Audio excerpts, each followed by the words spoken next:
नमस्कार दोस्तों। एपिसोड 3, स्वर्ग और नरक का रहस्य।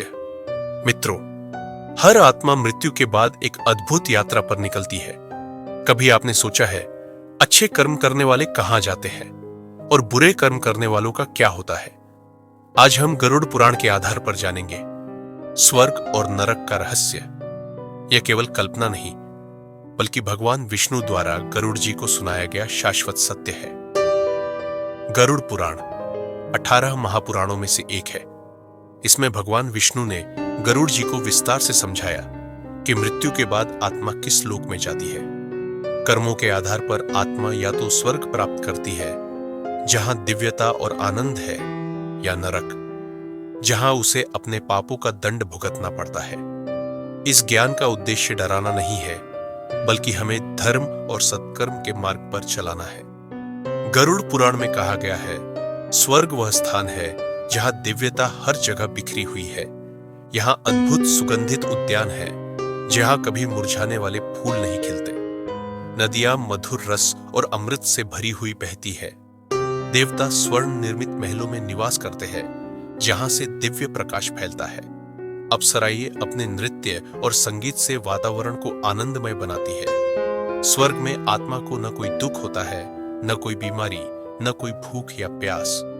यहां केवल आनंद, शांति और दिव्य सुख ही मिलता है। परंतु यह सब स्थायी नहीं होता। जब तक अच्छे कर्मों का पुण्य शेष रहता है, आत्मा वहां रहती है। पुण्य समाप्त होने पर उसे पुनः जन्म लेना पड़ता है। गरुड़ पुराण विस्तार से नरक का वर्णन करता है। यह स्थान भय, अंधकार और पीड़ा से भरा हुआ है। यहां 28 प्रमुख नरक बताए गए हैं, जहां आत्मा को उसके पापों के अनुसार यातनाएं दी जाती है। कहीं आत्माओं को जलते हुए तेल में डाला जाता है, कहीं कांटों पर घसीटा जाता है, कहीं बर्फीली आंधियों में नग्न अवस्था में ठिठुरने के लिए छोड़ दिया जाता है। कुछ नरकों में भयानक पशु पक्षी आत्माओं को नोचते हैं। यमदूत आत्मा को पकड़कर इन नरकों में ले जाते हैं और उसे उसके कर्मों का परिणाम भोगने पर मजबूर करते हैं। गरुड़ पुराण कहता है, पाप चाहे छोटा हो या बड़ा, उसका दंड अवश्य मिलता है। और ये यातनाएं तब तक जारी रहती है जब तक आत्मा अपने पापों से मुक्त नहीं हो जाती। गरुड़ पुराण हमें सिखाता है कि स्वर्ग और नरक दोनों हमारे कर्मों से तय होते हैं। कर्म ही आत्मा का असली धन है। यदि हम सत्य बोलते हैं, दूसरों की सेवा करते हैं, दान करते हैं और ईश्वर का स्मरण करते हैं, तो हमें दिव्य लोकों की प्राप्ति होती है।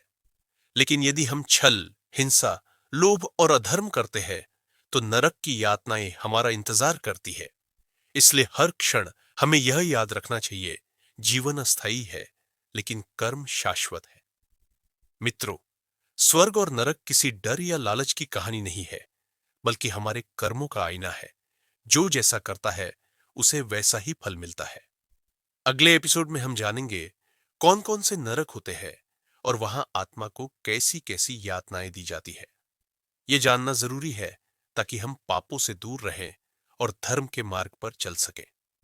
दोस्तों, ऐसे ज्ञानवर्धक वीडियो देखने के लिए मेरे चैनल को सब्सक्राइब करो और घंटी का बटन जरूर दबाएं, ताकि आने वाली वीडियो की जानकारी सबसे पहले आपको मिले। और अपने प्रियजनों को शेयर करें, ताकि वो भी इस ज्ञान का आनंद ले सके। अंत में वीडियो को लाइक करके जय श्री हरि नारायण जरूर लिखें।